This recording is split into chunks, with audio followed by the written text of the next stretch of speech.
Hello and welcome to Racing News 365 answers your fan questions following last weekend's Monaco Grand Prix. However, I can't do this alone. Joining me, Nick Golding from Racing News 365 is of course 2023 Young Journalist of the Year, Sam. Absolutely, yes, peace out, Coop. Getting bored of that now, Sam. That's a lot of pieces. I know. Go for it. I was thinking I actually need to get my wife in here at some point just to like add more peace signs to the equation. More peace signs. I reckon now you can paint it on the background as well, just like a little peace out, a little peace out, a peace out mural or something. Right, we're getting distracted. It was obviously a intriguing Monaco Grand Prix for different reasons. It's got to be said. I think intriguing is the right word to use because I want to be polite. Thank you to the fans first of all. We had lots of questions come in, of which we have selected the best 5. But Sam, before we get into it, very quickly, what did you think of Monaco? You have to commend F1 and the FIA for trying something, right? At the end of the day, it's become a little bit stale at points, the Monaco Grand Prix, and it's historically not been good for overtaking. We know that. Look at you look at the stats of how many times races won from pole, and even we talk about races where there's been no on-track overtakes. I mean, we had that issue in the early 2000s. I think it was 2003 where that was the case. You have to go back to the 80s, with the exception of 1996, where a race was won from outside the top 3. So this is a historic issue for F1. Yes, we absolutely need to change things like the size of the cars and how heavy they are and make it just a little bit more chance of that kind of thing. But F1 had to do something. And so you have to commend that. Unfortunately, it wasn't quite right. Whether or not the two-stop approach was wrong, I think we need to see it again, potentially with some tweaks. Because, lots of people were talking about, why don't they have like set windows where you can pit to prevent the Hadjar strategy of he pitted on, I think it was lap 14 and then lap 19, but also critically was able to do so because Liam Lawson was holding everyone up. That is again, I guess, a Kevin Magnussen legacy, let's call it, from Saudi Arabia. But this amplified the want to do that. It exacerbated that issue, having the two stops. So, Total Wolf mentioned a minimum lap time. A maximum lap time.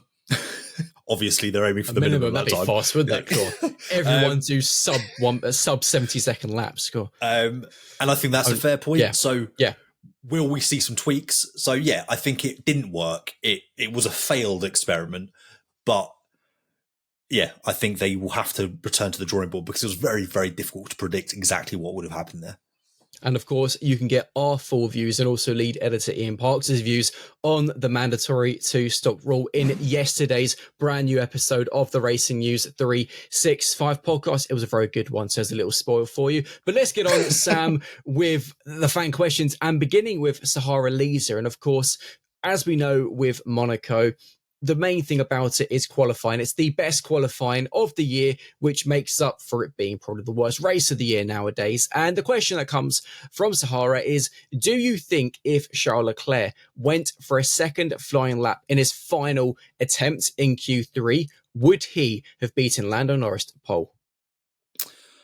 It's always, first of all, thank you for the question. It's a very interesting question and certainly one that, merits being asked.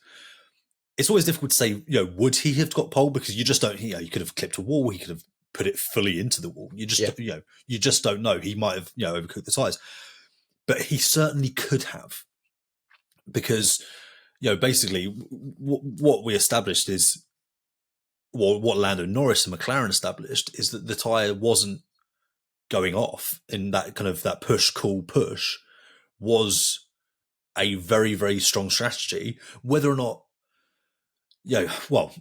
Charles beat Lando the first time round, so evidently it was the winning strategy.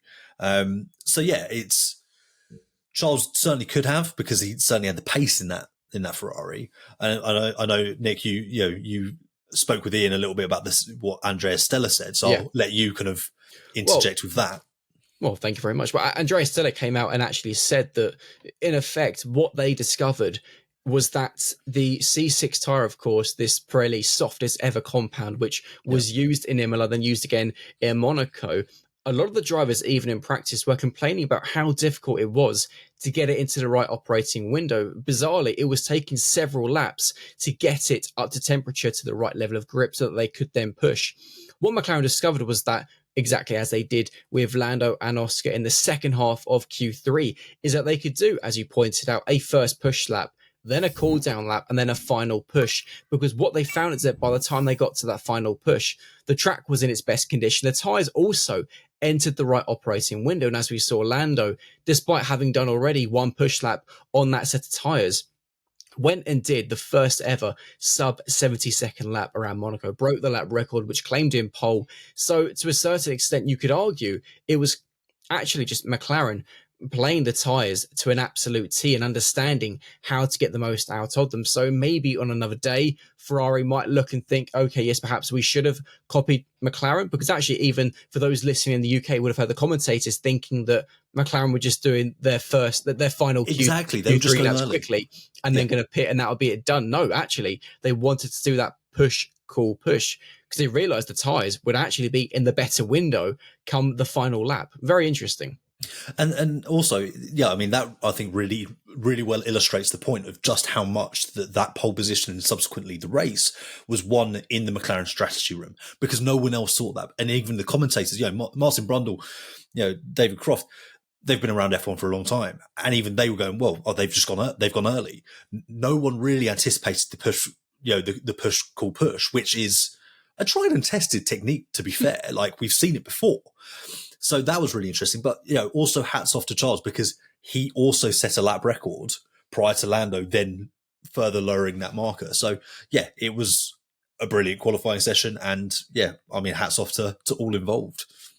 I enjoyed that question. That was a fun one. Let's move on to the next one. And it comes from Doyle. And it's about actually something you discussed, Sam, when just having a little brief moment to talk about Monaco. Is it fair that Racing Bulls played a game? Of course, to those who missed the Grand Prix, really interestingly, Liam Lawson held up pretty much the second half of the field, creating roughly about a 40-second gap between himself and Isaac Hadjar ahead, which meant that Isaac was able in the opening 20 laps to complete both pit stops, come out from his second pit stop just ahead of Liam.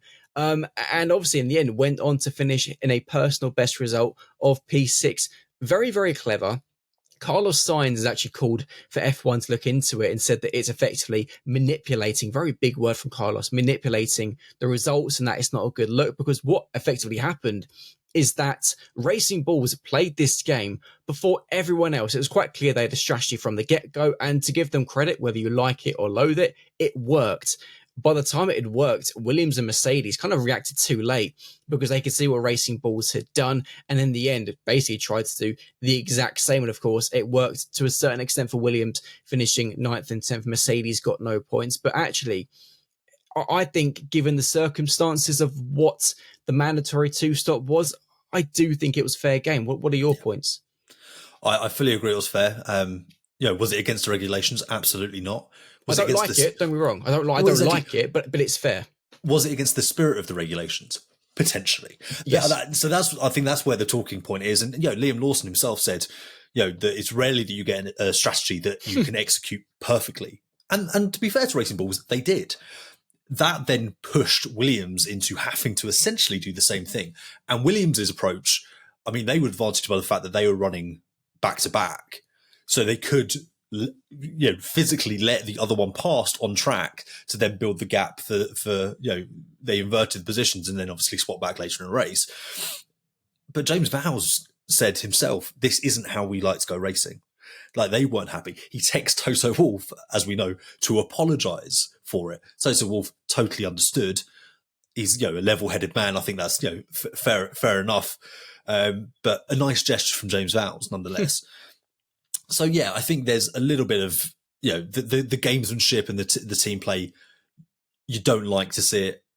I fully stand with what Carlos is saying. It should be looked into. And again, as I said before, this is almost a legacy of Kevin Magnussen in Saudi Arabia back last year.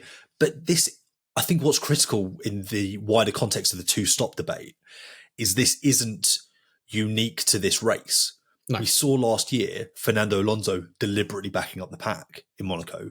So it's it's not like this has all of a sudden come out of nowhere. It was just, as I said earlier, amplified by the other situation.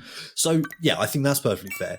I mean, there's a whole wider conversation you can have about team play, racing balls, Red Bull, the whole two-team thing, which didn't come into play because of the field spread. And Christian Horner maintained before the race that that wouldn't be a case anyway. They're racing their own race. But the fact that Martin Brundle even asked him the question on the grid says that this is a wider conversation, again, outside of specifically the context of Monaco. Doyle, thank you very much for the question. We've still got 3 left, so we need to get a little bit of a hurry up because it's already 10 minutes on 2 questions. There's so much to discuss from Monaco. This is a similar story in the podcast, just too many topics to discuss. The next question comes from Chris. Do the rules need to change for the team to be penalised, not the driver? And the example they've given in this situation is, of course, from qualifying where Lewis Hamilton received a 3-place grid penalty for being judged to have impeded Max Verstappen at Massenet Turn 3 at the top of the circuit. And another interesting one, because ultimately I think probably not, the rules don't need to change, because at the end of the day, Max was still penalised by Lewis. Yes, it wasn't Lewis's fault because Ferrari gave him inaccurate information over the radio, something the stewards did recognise. In the end, it's still the driver on the circuit. And I think it's a difficult one because, Lewis was the guilty party to a certain extent, because actually he couldn't see Max. He was told Max was on a slow lap when quite clearly he was on a hot lap. So it's a difficult one. Should Lewis have been in that position on the racing line going slowly in the first place? Probably not. Should Ferrari have given him better information? Yes. So I think I see both sides to it. But for me, I think perhaps you could even increase the punishment and instead fine the team as well. But I don't think you can necessarily, in that situation, especially for impeding, punish the driver and not the team. I agree. I think you've got to look at it as F1 is ultimately a team sport, and it's very difficult because we look at F1 in such a driver-centric way sometimes, whereas actually within F1, and this is, I think, the big thing that we find as journalists, Nick, is that I think from a fan point of view, you look at F1 from a driver perspective, but when you're working within the sport and from within the paddock, it's all about the team game. It's all about the Constructors' Championship. That's where the bonus money comes out. That's the prize money comes from. So it is a wider tapestry, and penalising the driver also is penalising the team. So as an extension of that, in the Lewis situation, it's difficult because yes, Ferrari absolutely got it wrong, but I mean, where was Lewis really, other than parking the car completely, he still has to continue moving. So you are at points going to get to these kind of critical areas of the track where you're kind of stuck. We saw other breakdowns of communication twice. Lance Stroll and Aston Martin had breakdowns of communication for the same issue. That earned him 2 penalties. So, that's also something that you need to consider. But there are times where drivers are completely in the wrong. Say like breaking the speed limit in the pit lane. That is almost 99 times out of 100 because the driver has made an error in judgment, or not put the speed limit on. Who knows? But it's the team that gets fined in that case. So you could flip this whole idea and say surely it should be the driver being fined for that kind of thing. So it is a wider tapestry from a team driver perspective. So I'm kind of fine with how it is, but I do think you could extend it to the team. But I don't think you should be taking away the grid penalties for drivers. Very interesting point. Thank you very much, Chris, for the question. Moving on to James. Are there any other options for a different layout in Monaco? And this falls back in a way to a comment made by Christian Horner after the race, who pointed out that ultimately F1 can throw whatever mandatory pit stop rules they want. Max actually joked maybe next year increase it to 4 stops. I thought that was quite funny. But, Christian came out and said that the fundamental problem with Monaco is you cannot overtake. And actually he called, can they try and do something with the layout? The thing which has been looked at or kind of discussed in the past is where the drivers turn right for Portier, which is effectively, for those who don't know the corner names, that is the corner before you enter the tunnel. There's been kind of speculation whether instead of turning right, you could turn left, because what there is a little bit further up is kind of a U-turn or a roundabout, so that drivers could maybe go up to there, come around, and then they've got a longer straight into the tunnel. That's really, I think, the only thing you could possibly do, but I don't even think that's feasible, because Is that going to improve overtaking going into the tunnel, which would then make it a very blind corner? I don't think so. I think you've still got the width of the circuit is a problem. The cars are actually going to be approaching there at even higher speeds. So I think overtaking will still be too difficult. And Sam, actually, what's interesting on this point is Toto Wolff came out with something quite interesting as well. He did indeed. He said that when it comes to the track and the layout, you are limited by a mountain and the sea. Specifically in Monaco. So yeah, like, he makes a good point. Like there's only so much space you can you can grow into. You know, it's all well and good, you know, these modern circuits that are built in the middle of the desert, and you can go, well, you know, kind of build wherever you want, lads. Like design whatever layout. Go ahead. Yeah. Exactly. Yeah. Just like, you know, just dig away. But leave that sand dune. Like, you know, I particularly like that one. Like, no, you can kind of do what you want. Monaco's not the same case. But even if you were to do that kind of proposal, you're getting probably a very slow, sharp U-turn before then coming back onto the straight. So you're getting a bit of a bottleneck, which will probably not lead to overtaking moves anyway, even with the added straight, you know, added on. Yeah. And also, do you want to be promoting kind of the idea of overtaking through the tunnel? Like, I don't know. It feels kind of a little bit sketchy. Exciting, dangerous. Oh, well, this is the thing. So yeah, it's certainly worth. It's a conversation worth merit. Whether or not it'll come to anything, I don't know. Again, as we've spoken before, the car situation, like, yes, we need to improve that anyway. I don't think it helps things at Monaco. So yeah, it's really tough. I think ultimately for me, when it comes to Monaco, sometimes you're going to have bad races. The thing that probably from a rule perspective that you can change, maybe if you do it just for Monaco, I don't know, is the red flag situation. And I'm not saying that you shouldn't be able to pit during a red flag period, because sometimes you have to on safety grounds. You need to change your tyres because there's been debris, whatever. But do you think maybe the drivers who do make changes during red flag period get put to the back of the field? Like, are there things that but are there things you can do to? That's another topic. Well, exactly, it is. But can you do things to basically avoid what happened in 2024 at Monaco, which is ultimately what led to this whole two-stop experiment in the first place? Yeah, it is interesting. Of course, for those who are watching this video, let us know your thoughts in the comment section below on any of these questions. If you agree with our answers, if you disagree, if you've got your own points of view, please do let us know. Just a final question, very, very quickly, comes from Bart, and it's looking ahead to this weekend's Spanish Grand Prix. And of course, the brand new technical directive regarding the front wings, which is going to limit their flexibility, something which has been a huge talking point all season. But the question in particular is, will McLaren fall back in Barcelona? Well, it's a question we can't really answer because, well, we don't know. We're not in Barcelona yet. McLaren, interestingly, whenever they've obviously been asked about this more than any other team, because it's McLaren who many have speculated is potentially curbing the rules a little bit and having more flexibility in their front wing than they should. Yet McLaren have been pretty defiant and very calm in saying, we're not worried. We don't think it's going to have any impact at all on our performance in Spain. Of course, only time is going to tell. Maybe they'll lose several tenths, who knows. But what's interesting, Sam, is actually even listening to the drivers in Monaco who were pretty much all asked about this. The majority think, should I say, that even for the teams that have maybe been not cheating, but, bending the rules a little bit, nice term given this flexibility. But a lot of them seem to think that actually, to be honest, it's only going to have maybe a tenth and a half difference. Yeah, it is another step into the unknown, and it could have a slight effect. It could change things a little bit in the midfield. Yes, I don't think it's going to see. You feel. Yeah, because the midfield's so tight, and like the whole grid is tight these days. Like, don't get us wrong, but like there's the potential for the order up front to be drastically changed. I feel is somewhat reduced. It could have an impact. Slightly, it could bring things close. Whether or not also McLaren kind of knocked from its perch, I mean, that's a bold kind of thought. But we've seen this before. Like, we had the flexible rear wing situation last year, or the DRS gap thing, where McLaren then kind of relinquished that rear wing by the time we got to Vegas, and they're like, "Oh, well, fine, we won't run it." And then it didn't. They still maintained being the quickest car in the next couple of races, or at least were competitive in the next couple of races, and then kicked on at the start of this season.